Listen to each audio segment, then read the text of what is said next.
Hey guys, Enigmatic Mr. L here to talk about Fire Emblem classes, specifically what I think the worst class in each mainline Fire Emblem game is. So going over the rules, I am combining the base class with their advanced class counterpart. For example, Mage and Sage would be counted together, although I'm more so looking at the former since this is a look at worst classes, not best classes. Going to be looking at the stats of classes, the weapon types they use, any sort of inherent weakness the class has. I'm trying to separate the classes from the units themselves, although to be fair, that is easier said than done. You can be a really good unit but stuck in a terrible class, and conversely, you can be a terrible unit but at least have a good class going for you. I'm going to be excluding Lord classes, so Roy's and Lynn's classes aren't going to be factored in this list. And lastly, I'm going to be trying to show some diversity in choices, just because I think that makes things more interesting. Like if there's a game that has a toss-up between one of two classes, which one is the worst? One of those classes I've already talked about 5 times over, and the other I haven't mentioned yet. I'll probably go with the latter, even if the former is slightly worse. With that out of the way, let's just get on with the list. Starting with the very first game, Shadow Dragon: The Blade of Light. I think this is a very easy choice with the Ballistician class. They do have good strength and defense, but they have terrible movement, worse movement than Armor Knights, and they have all the Armor Knights' problems of low speed problems, and they're locked to 2 range. So as a result, they don't really see any sort of combat on enemy phase, and they have trouble keeping up with your units, and even if they do attack, they'll hit hard once, but they won't double, and they'll get doubled in return when the enemy fights them on enemy phase. Someone pointed out when Beck joins in his starting chapter, he literally cannot leave the village area that he starts in, and that is a very promising sign of things to come from this class. Shadow Dragon, the game's remake, Ballisticians received a significant buff. They went from being hands down the worst class to a very strong class, able to snipe enemies from 3 to 10 tiles away. So I have to look elsewhere. I decided to go with the Myrmidon class. The reason for this is Shadow Dragon: The Blade of Light was not originally designed with Weapon Triangle in mind. So when Shadow Dragon added it, there are a lot of lance-wielding enemies. So as a result, sword block classes in particular suffer greatly. You look at units like Navarre, who at least okay, but in this game, especially on higher difficulties, he really struggles. Brad and Caesar, they were already struggling forward, now they're even worse. There's not much of a reason to stay in this class. You probably want to change out of it. Other classes might be sword lock, like Thieves, but they at least have some minor niche utility. So locked in one range and a type that often faces weapon trial disadvantage. That's why I put it in the game's remake. For Gaiden and Echo Shadows of Valentia, I just combined them into one because the answer is the same. I went with Cavalier and their advanced forms, Paladin and Gold Knight. To those who are only loosely familiar with the Fire Emblem series and know how strong paladins are in most Fire Emblem games, this might seem a very odd placement, but hear me out for a second. You look at the villagers who join in Alms Route, Gray, Tobin, and Cliff. All of them want to go either Mage or Archer or Mercenary. Mercenary offers the best combat of them, a good speed base stat.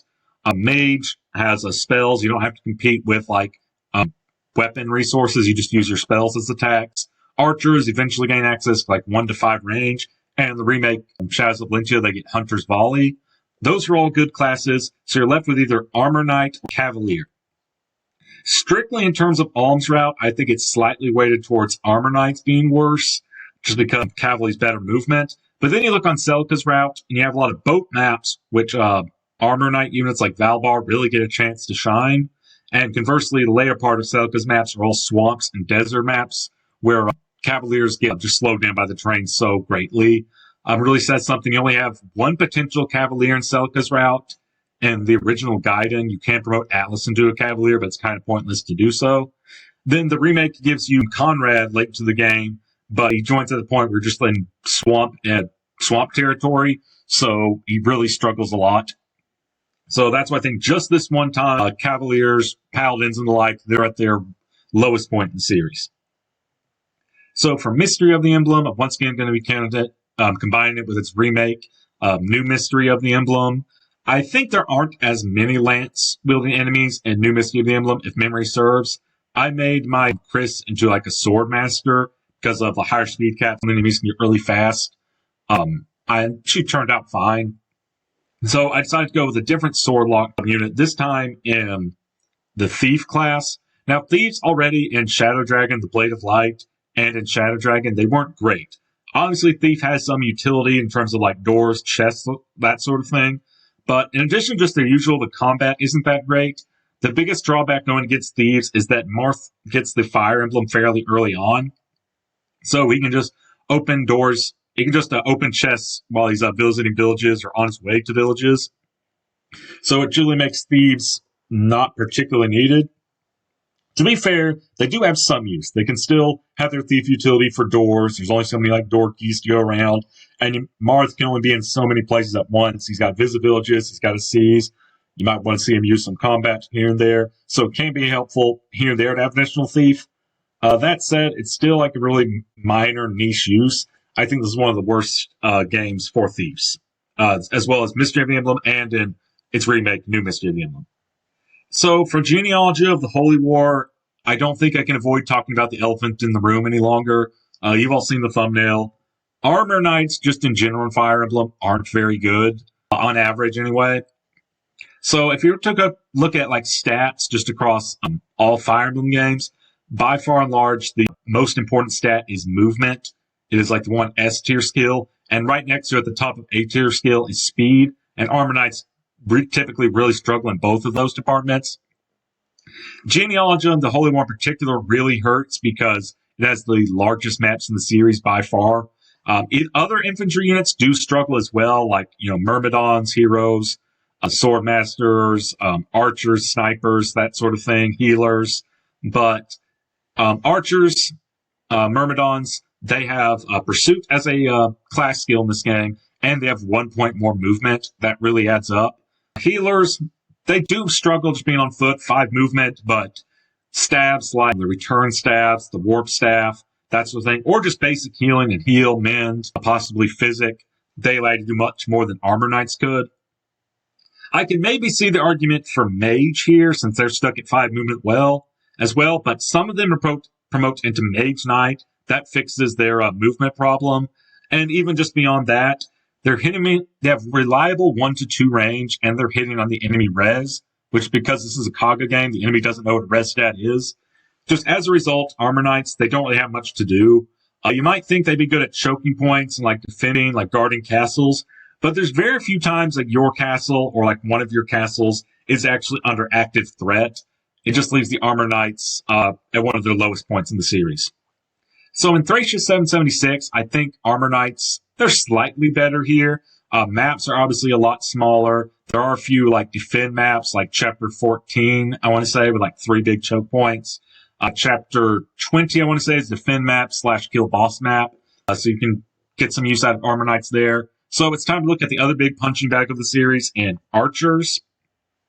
Main problem Archers have, in addition to just their lackluster stats, they're locked to 2 range exclusively. Being locked to 1 range is bad, but being locked to like 2 range is basically just a death sentence for your enemy phase. The only combat you'll ever see in any phase is other archers, or if you have to put them at the very edge range of like a mage, or like someone with a javelin or hand axe, that sort of thing. Even if you want to go like using bows, that sort of thing, even with the nerfs in Thracia 776, like dismounting penalty, I think you're better off using someone like Selfina, who joins in Chapter 9, or even one of her subordinates like Robert, if you really want to train him up. Archers just in this game, not that good, as we'll see. That just becomes common in Fire Emblem in general. So Binding Blade, once again, I think that the reward has to go to Armor Knights. Someone once said that Armor Knights are even worse than Binding Blade than they are in Genealogy of the Holy War. And I'm like, that can't be true. But looking at it, I was like, yeah, maybe. First of all, I am trying to look at, separate the units from like the classes themselves. But in Binding Blade, it's like, no, Armor Knights aren't generally good. But Boars, Windy, and Barth, oh man. Binding Blade has very large maps, so obviously the Armor Knights have trouble catching up. It also has some fast enemies, especially on hard mode. So you go from in some games where Armor Knights, the main problem is they don't double. 2, and Binding Blade, one of the big problems is they're getting doubled themselves, which really hurts the one job they have to tank effectively. You could say maybe archers are bad. At least archers can poke safely on player phase to one range units. And I think that's more of a problem with the units themselves. Just Walt and Dorothy aren't very good. Klein and Ingrid, they're both snipers. They're reasonable. They're serviceable. At least, use them for a bit. Maybe eventually bench them when better options come around. And they're in that legendary bow, which Sniper is one of the better users of. They can reach the rank easier than, say, a Warrior. So that's some niche use that Armor Knights don't have. And lastly, people talk about being sword locked and its problems. Being lance locked can have its problems too. It's yes, you have 1-2 range in javelins, but that's really shaky accuracy in Binding Blade, especially when Armor Knights aren't known for skills. And in the early game and the Western Isles, you're facing a lot of axemen, so you're often going to be faced at a weapon triangle disadvantage. Next, we have the Blazing Blade, where you look at Oswin right off the bat and say, okay, Armor Knights, they have a use here. There are a few defend maps. If you ignore the fact that Wallace is kind of a pain to re-recruit, he does have some small niche uses, to block a choke point here and there. So that. So once again, we're going with the other big punching bag Fire series and archers. In addition to their usual problems of just being locked to 2 range, in the international release of the Blazing Blade, instead of doing a triple effective damage, bows just do double effective damage. So the one job they have is handling flyers. They can't even do that well.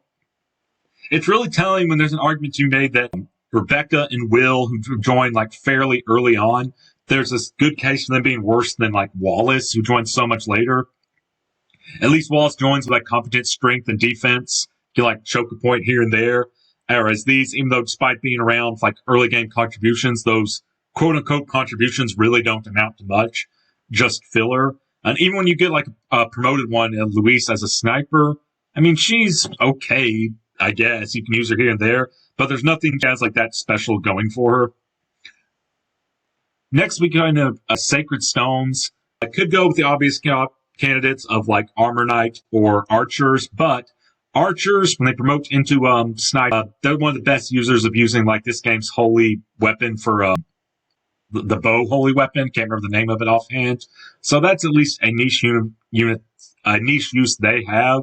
Armor Knights, when they promote into Generals, they have full control of the weapon trying disadvantage, which is something that Paladins no longer have. They can't use axes. And Great Shield, while it's not a particularly good skill, it's at least something, I guess. So trying to diversify it a bit, I decided to go with Druids.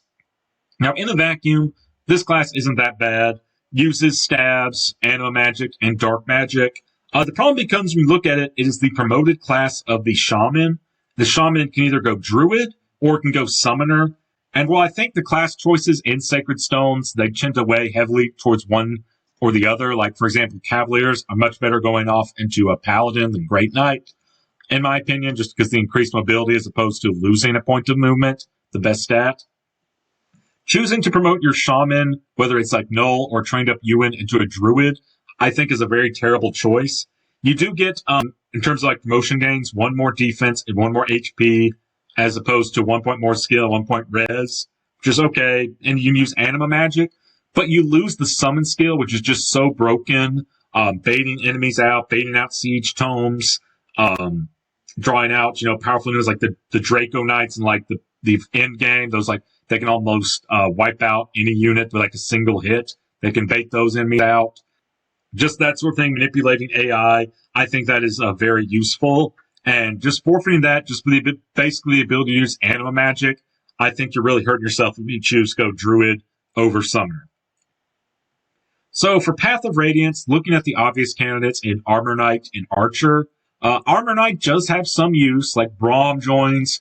He's not great, but he's reasonable filler. You're playing Iron Man, you've lost a unit or 2, he can come off the bench, put in some work. Gatry, when he rejoins in chapter, I want to say, 13 or so, he right off the bat, he can contribute. He's got choke points to work with, and he contributes in the early game through his tankiness. So I don't think it's Armor Knights. I do think the Archer and Sniper you get are pretty bad. Wolf has very terrible base stats, especially when he joins chapter 9, when his stats look like he should have joined in like chapter 1. And then Shinon, he's generally just not worth recruiting with his like 9 base strength by the time he rejoins. But I think that's more of a problem with the units themselves than the class. Archer, sniper in this game, bow damage is only double instead of triple, I want to say. That does hurt them. But at least snipers get like a 15% crit bonus in the international versions. That is something. And anyone who's used Astrid and like trained her up knows that bows, even like in a particularly enemy phase game, like killer bow, longbow, that sort of thing, that is something. So instead, I decided to go with Laguz, specifically the Tiger Beast Laguz units. When Mordecai joins in Chapter 9, you'll probably use him for like filler here and there. It's mostly though because of his ability Smite. That's the main reason why you're using them. And because at least early on, you might not have other characters to deploy. He's just kind of like filler. Then when Miriam joins, again, you might use him in like Chapter 17 when it's multiple. You can call for reinforcements. You might use him in Clash or so. Just give him the demiband, but he's just acting as filler. Main problems with Laguz. Well, one, they're reliant on their gauge to transform. When they're untransformed, they literally can't do anything. They have trouble keeping up. Even when they do transform, they're locked to one range, which is bad in a game dominated by enemy phase. But like I said, archers, bow knights, they can, contribute despite this. I think the really big kicker for Laguz in generals is that they lack access to forging. Like other units, depending on how they leveled up, depending on what their inherent weaknesses are, you can always give them a good forge, boost the accuracy if they're low on skill, boost the might if they're low on strength, lower the weight a little bit if it's too heavy for them. Laguz have no access to that, so reliant on a gauge, locked to one range, and in particular not having access to forges really hurts them a lot. Radiant Dawn, once again, I didn't go with Laguz, but this time I decided to go with the Cat variant. They kind of want to be like sword masters and like high speed, but like low survivability. The problem is they can't even do this job particularly well, just because they deplete their gauge so fast that on enemy phase they can't really do much. They're locked to one range and they can't tank hits. Then a player phase they can't do much because they constantly have to like consume all of your grass like every other turn just to maintain their gauge. Same problems as before. When they're untransformed, they're basically useless. They can counterattack in this game for like half damage, but it's not great. Also, I didn't mention this in Path of Radiance, but it applies here as well. Big problem with the Goose is that they gain EXP so slowly. So even if you have like solid base stats at first to hold up, it's not going to hold up later in the game. Just in this game, like Cat and Laguz in particular, they have like they do have a very high like speed cap, but you're never going to reach there. It doesn't really matter just because the damage output is so low on them and their survivability is low. So that's why I think they've earned a spot here. Going into Fire Emblem Awakening, I decided to go with the Villager class line. This might be a bit of a cop-out answer since it doesn't really promote. You could say it's a base class only, but it is a class that I think can go like all the way to like level 30. It has very low stat caps. You're going to like cap all of your stats just using this like naturally without even a single second skill, or at least most of your stats. It does have the class skill Aptitude, which boosts growth by 20%, which is on average every 10 levels gets 2 extra stats, but that doesn't really make up for just its terrible like base stats or its class stats. You're stuck using lances, and since you can't promote when you change it up out of this class, you lose your lance rank. At least Donald does. Maybe his potential children can be different, but overall, just a terrible base stats. Can't promote, but still is treated as like a special class.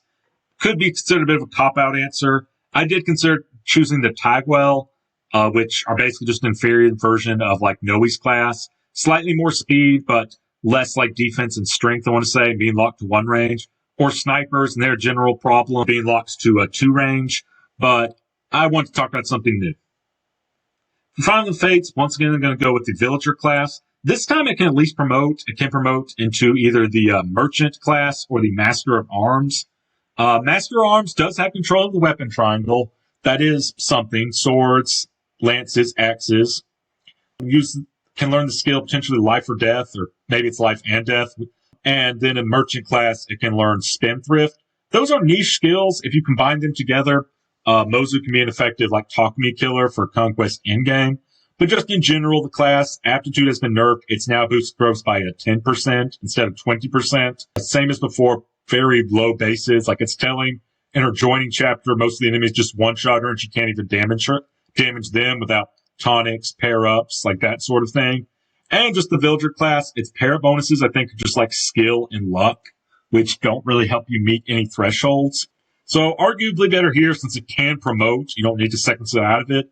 But still, I would say the worst class.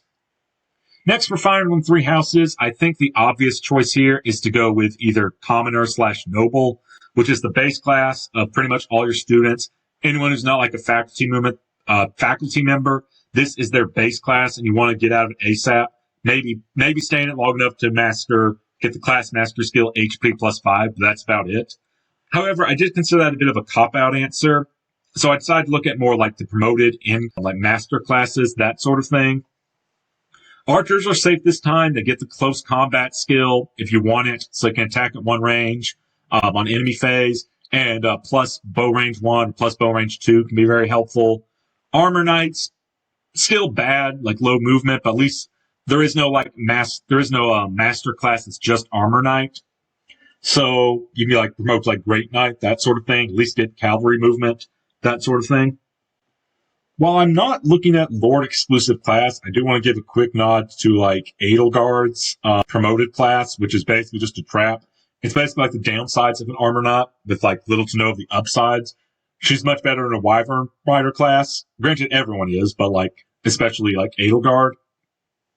However, the class I ended up choosing with was Mortal Savant, which requires like high reason skill and sword. The main problems with this class are multifold. It's an infantry class, so you're missing out on the movement of like flying and cavalry, that sort of thing. It's a hybrid attacker, which might sound nice in theory, but you're not reaching the like power levels in magic of like a Dark Knight, Holy Knight, or Grimoire.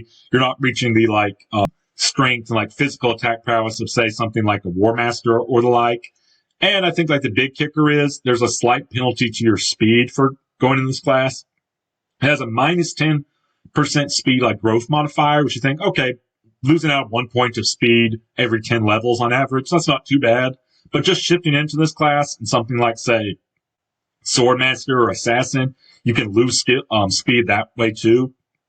And that can help you that can hurt you really in certain benchmarks like trying to double, or in like Madden mode just trying to avoid getting doubled. It's the little things add up. So infantry, low movement, kind of a jack of all trades, master of none, but much better off going to physical or like a magical oriented class, and just hurting the speed. I think this is kind of just like a trap class. You generally shouldn't go for it. And lastly, we have Fire Emblem Engage.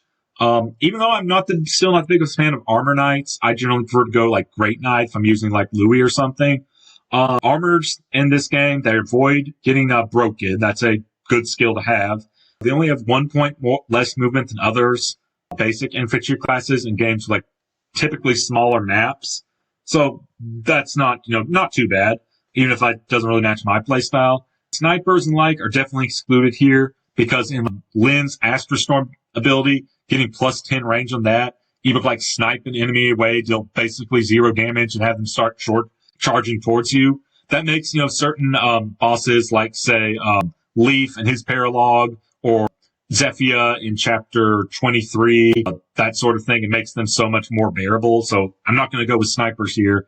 Instead, I decided to go with Sword Fighter and their promoted class, Sword Master. Being locked to one range is already kind of, bad, but just the bases in this class are particularly bad. Like a lot of people say Lapis is like a bad unit, and I kind of agree, but the problem is, as someone pointed out, if you manage to change her out of like her Sword Fighter class, her stats really aren't that bad. It's mostly just like her base class stats holding her back. Kagetsu is a really great unit, but doesn't really do much from his like classes. He's better off changing into something else. So yeah, just kind of low strength and defense. Good. The speed and skill are nice. The other stats aren't. Being locked to one range, that makes it my pick for worst engaged class. And those are my picks. As always, thank you so much for watching. Classes you think I underrated and why, please feel free to let me know. Classes you think I overlooked, you think are worse than the ones I mentioned, I'd also be interested in hearing that. This is Enigmatic Mr. L, signing out.